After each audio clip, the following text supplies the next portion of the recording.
This is Ashley Day, inviting you once again to join us as we seek to answer the question, what does the Bible say?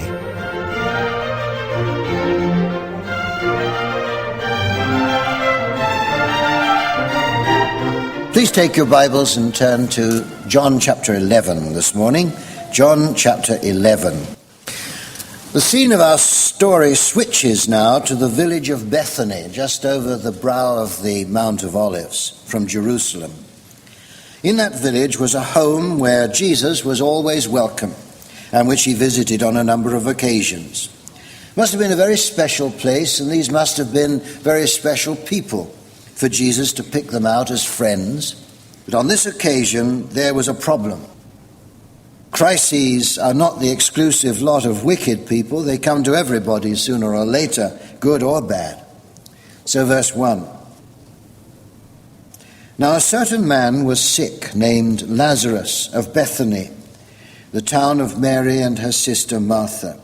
It was that Mary who anointed the Lord with ointment and wiped his feet with her hair, whose brother Lazarus was sick.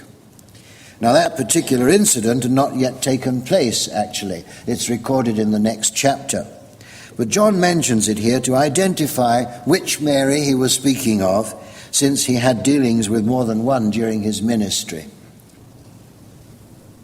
We need to remember that this gospel was written long after the events it contained and reported on, and most of John's readers would already have known of Mary's expression of devotion.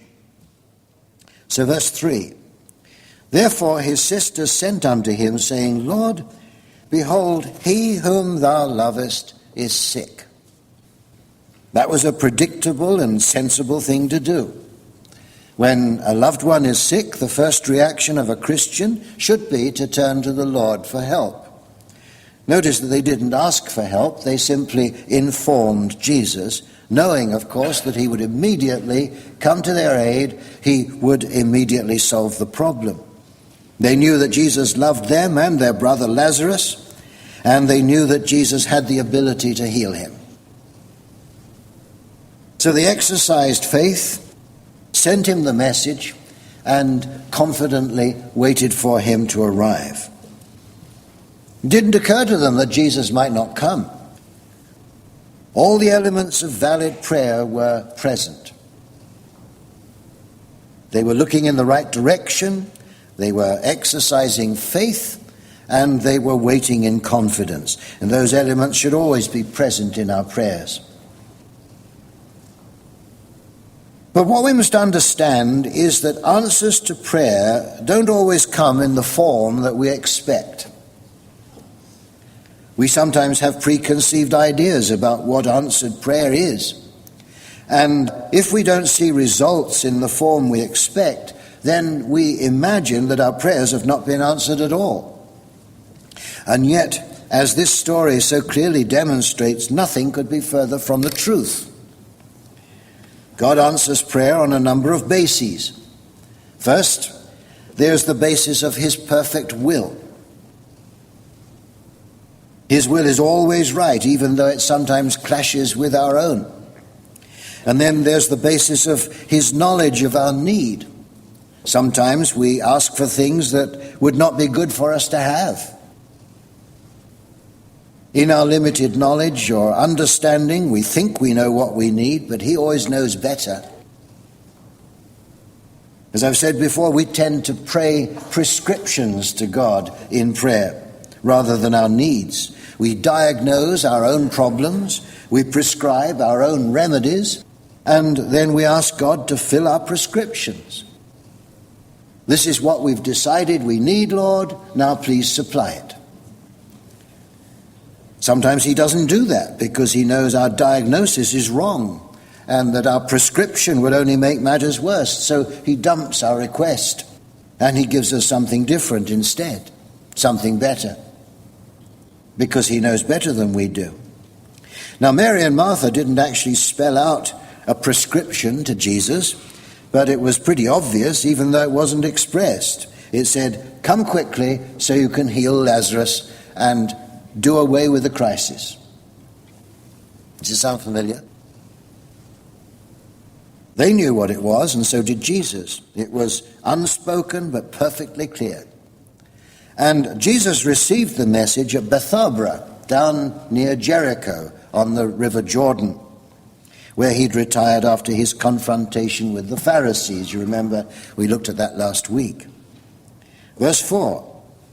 When Jesus heard that, he said, "This sickness is not unto death, but for the glory of God, that the Son of God might be glorified thereby." Now, Jesus was referring, of course, to the final outcome, not to the immediate experience.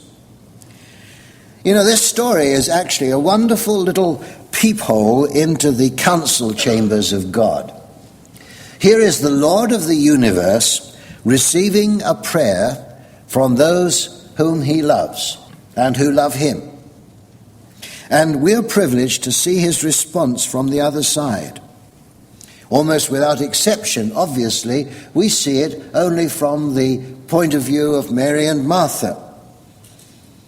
We make the petition in faith, but we don't know how it's received because we can't see and we can't hear on the other side. We don't see how God responds except when our request is granted and we receive the thing that we asked for. Then we say our prayer was answered. On the other hand, we ask for something and it doesn't materialize and we say our prayer was not answered.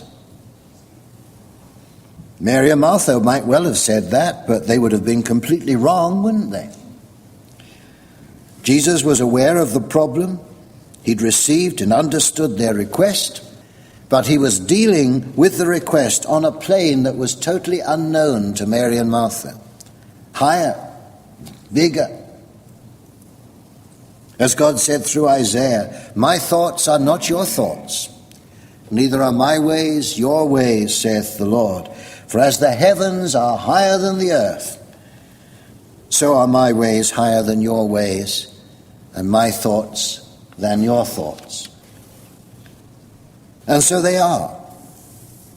Another thing we see here, which helps us to understand the principles of prayer, is that Jesus gave no explanation of his actions to Mary and Martha. He didn't send back a message outlining his intentions to prevent them from worrying.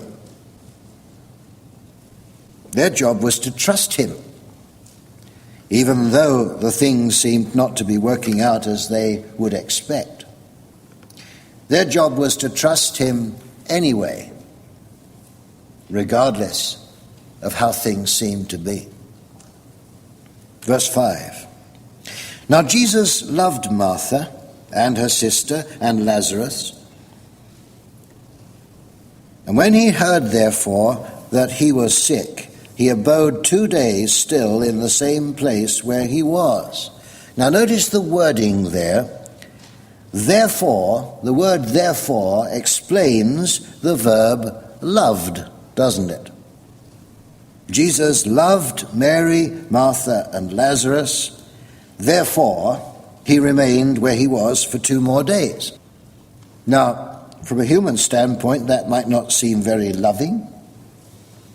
During that time, Mary and Martha waited while Lazarus grew more and more sick. Why didn't Jesus come? Must have been held up in some way. What if they'd known that Jesus was still where he had been when he received the message down there by Jericho? And yet the love of Jesus surpasses anything we or they could know. So what does it tell us? What does this story tell us? It tells us that sometimes, even when we can't understand, that God dictates a response which is beyond our comprehension. It doesn't make sense. We must accept the fact that he does love us, that he does know best, that he does have our best interests in mind, and that he does not give us an explanation for his actions. He is God. We must trust him, even when the skies are heavy and our prayers seem to get no further than the ceiling. Verse 7. Then, after that, he said to his disciples, "Let us go into Judea again." His disciples said to him, "Master, the Jews of late sought to stone you. Are you going there again?" And Jesus answered, "Are there not 12 hours in the day? If any man walk in the day, he stumbles not, because he sees the light of this world. But if a man walks in the night, he stumbles, because there is no light in him." So after 2 days of calculated delay in Bethabara, Jesus prepared to set out toward Bethany. His reply to the disciples' question was not very easy to understand. Their question was straightforward enough. The Pharisees were out to kill Jesus, and humanly speaking, there was real danger in walking back into their territory.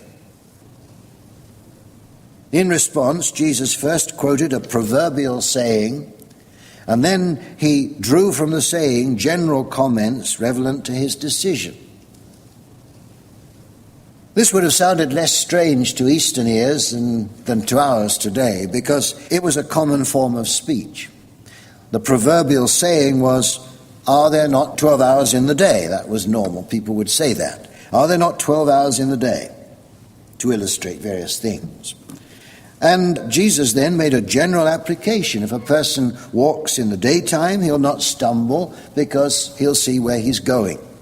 If he walks in the dark, he'll fall over hidden obstacles. His meaning seemed to be that his 12 hours, his day, really 3.5 years, his day of ministry was not yet over, and nothing could happen to him until they were. He could see where he was going, in other words. He wouldn't stumble. The night would come when evil would prevail, but until then they were safe. Now, whether or not the disciples caught the meaning of what Jesus said is not clear. It's doubtful that they did, because as time went on, they appeared to become more and more confused. Verse 11, "These things saith he, and after that he said unto them, Our friend Lazarus sleeps, but I go that I may wake him out of sleep. Then said his disciples, Lord, if he sleep, that shall do well. Howbeit Jesus spoke of his death, but they thought that he'd spoken of him taking rest in sleep." Here's another example of the Lord's omniscience. He knew exactly what was going on in Bethany, even though he was at a place at least 20 miles away. 20 miles may not seem very much today with cars and things, but if you had to walk it, it's quite a distance. Sleep is used in the New Testament to describe a believer's death, a Christian's death, because it's only temporary. Sleep always has an end. It always ends in waking up. If you don't wake up, you're not asleep. When believers die, it's not the end of things. They lie in the grave for a limited period, but then they rise again to fullness of life. So a believer's death is a temporary thing, not a permanent thing. Verse 14. Then said Jesus to them plainly, Lazarus is dead. And I am glad for your sakes that I was not there, to the intent that you may believe. Nevertheless, let us go to him.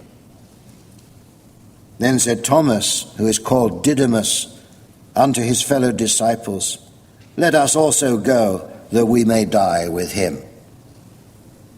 Happy individual Thomas was. The fact that the disciples were so slow to comprehend the thing that Jesus said to them illustrates two important truths, to my mind anyway. First, it shows us that they were normal human beings who were no more spiritual, no more intelligent than you or me. They were not special people, they were ordinary people who had been called to be Jesus' disciples. And second, that the mighty things that they did and they wrote and they said in later years were obviously not the invention of their own intellect, but they were the manifestation of the Spirit working through them. And it's always amazing to me that